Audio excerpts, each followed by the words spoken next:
안녕하세요, 선생님들. 내년에 유아 임용을 준비하기에 앞서 강사 선택에 많은 고민을 갖고 계시죠? 저 또한 그렇습니다.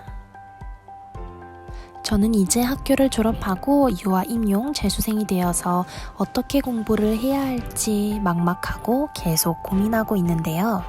재학생 초수 때 저는 다른 강사님 설명회를 듣지 않고 바로 임쌤, 박쌤 연간 패키지를 결제하여 공부하였어요. 왜냐하면 임쌤과 박쌤은 일단 노량진에서 유명하고 경력도 몇십 년 된다고 들었어요.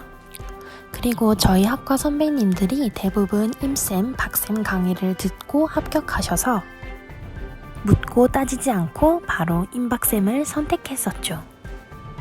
그런데 재수 때에는 임박쌤 강의 말고 혹시 다른 강사님들은 어떤지 궁금해졌어요. 그래서 다른 강사님들의 설명회를 모두 들어보았습니다. 임앤 박쌤, 이쌤, 류쌤, 배쌤, 박쌤의 설명회를 듣고 나서 개인적인 저의 의견을 영상에 담아보았는데요. 저의 영상을 시청하시고 선생님께서 강사를 선택함에 있어서 조금이나마 도움이 되셨으면 좋겠습니다. 그럼 시작해 보겠습니다. 먼저 임앤 박쌤의 설명회를 듣고 나서 느낀 점에 대해 말씀드릴게요. 임 박쌤은 1차와 2차를 동시에 강의하십니다. 그렇기에 교육과정 운영이나 교사론, 유아생활 지도 등에 대해 깊이 있게 이해할 수 있고 어떻게 적용되는지까지 파악할 수 있습니다. 그리고 제가 연간 패키지로 임박쌤을 들어본 결과 이해가 정말 잘 되었고 저의 오기념을 잘 잡아주셨어요. 또한 박쌤의 의사소통 부분은 말해 뭐해입니다. 박쌤이 의사소통 부분에서 수강생들이 헷갈려하는 부분을 콕 집어서 예를 들어 설명해 주시는데 진짜 너무 이해가 잘 돼서 감사할 따름입니다. 임앤 박쌤의 강의는 이해를 중심으로 공부하고 싶으신 분들에게 꼭꼭 추천드립니다. 임쌤의 몇십 년 된 강의 경력 믿고 따라가셔도 됩니다. 그런데 다소 아쉬운 점은 강의 시간이 너무 길어요. 진짜 너무 길어서 강의를 들으면서 언제 끝나지? 라는 생각이 문득 들기도 하였습니다. 그리고 이해 중심으로 가르쳐 주시지만 어떠한 부분이 중요한지, 즉 선택과 집중이 조금 떨어집니다. 제가 초수 때 임박쌤 강의를 들으면서 이해는 잘 되었지만 도대체 뭐가 중요한지 감을 못 잡았어요. 그런데 이 부분은 지극히 저의 개인적인 느낌이고 원래 제가 감이 떨어진 사람일 수 있기에 참고만 해주시면 감사하겠습니다. 그리고 강의료가 좀 많이 비싸요. 책도 너무 많아서 책값도 플러스 되고 자료가 많아서 필요한 자료들을 프린트하려면 프린트비도 만만치 않았습니다. 하지만 그럼에도 불구하고 임박쌤이 인기 있는 이유가 있지 않을까요? 두 번째로 이쌤입니다. 요즘 떠오르는 강사님이신데요. 강의한 지 2년 정도 되셨는데 적중률이 높아서 요새 핫한 강사님이 되신 것 같습니다. 이것도 저의 개인적인 생각입니다.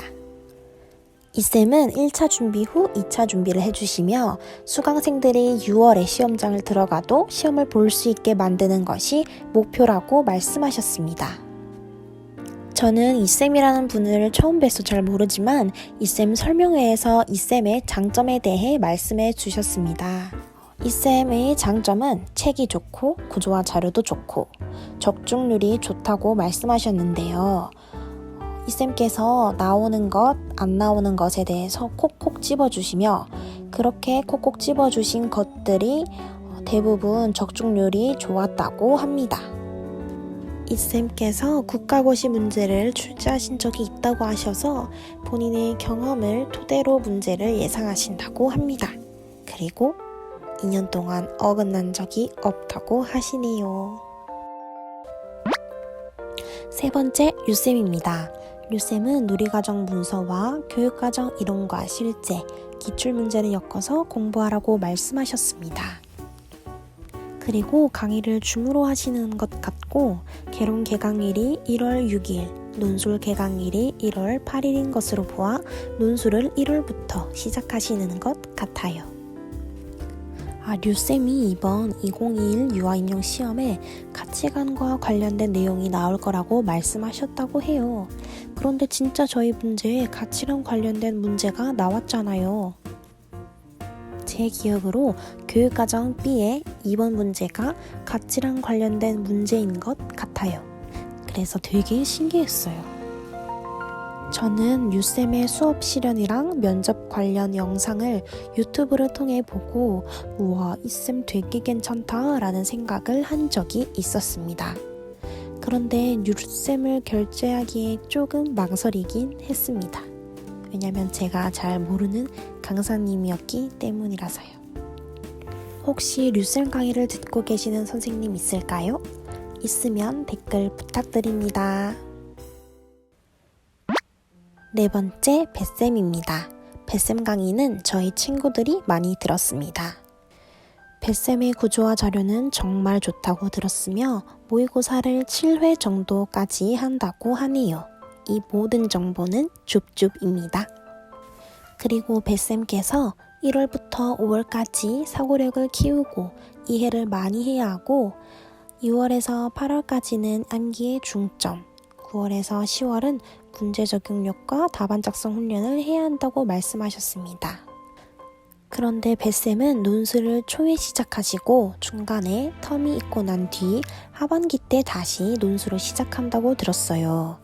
저는 개인적으로 논술 강의가 중간에 끊긴다면 다시 잡기가 힘들 것 같아서 뱃쌤 강의를 듣지 않았습니다.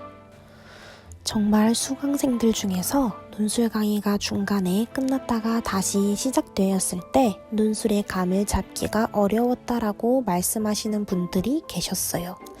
이건 다들 개인차겠죠? 마지막으로 박쌤입니다. 박쌤은 1월에서 2월은 개론, 3월에서 6월은 신의 사의 자, 논술은 4월부터 기출문제를 중심으로 6월부터는 예상문제를 중심으로 가르쳐 주신다고 말씀하셨습니다. 그리고 박쌤은 백지 쓰기, 말로 설명하는 것을 중요하게 생각하시는데요. 저는 백지 쓰기의 중요성을 몰라서 초수 때 백지 쓰기를 안 했었어요. 그런데 이번에는 백지 쓰기를 해보려고 합니다. 그리고 말로 설명하는 것은 학습의 가장 높은 단계인 거 아시죠? 자신이 아는 것을 남에게 설명할 수 있는 정도가 되었을 때 진짜 알고 있는 것이라고 하네요. 저는 박쌤의 설명회를 들으면서 눈물을 훔친 부분이 있었어요. 재도전하면 합격할 수 있을까요? 라는 질문에 박쌤께서 포기하지 않고 지속하는 데 자신이 원하는 것을 얻지 못하는 사람은 아무도 없어요. 라고 말씀하셨습니다. 재도전하는 임용고시생들의 마음을 울리는 말이지 않나요? 앞이 보이지 않고 미래가 불확실한 상황에서 한 줄기의 빛을 비추어주는 말이었어요. 총 5분의 강사님을 분석해 보았습니다. 이 영상은 저의 개인적인 의견이라서 참고만 해주시면 감사하겠습니다. 그럼 선생님들의 강사 선택 고민에 조금의 도움이 되셨다면 좋아요와 구독 부탁드립니다. 여러분들의 좋아요와 구독은 저에게 큰 힘이 됩니다.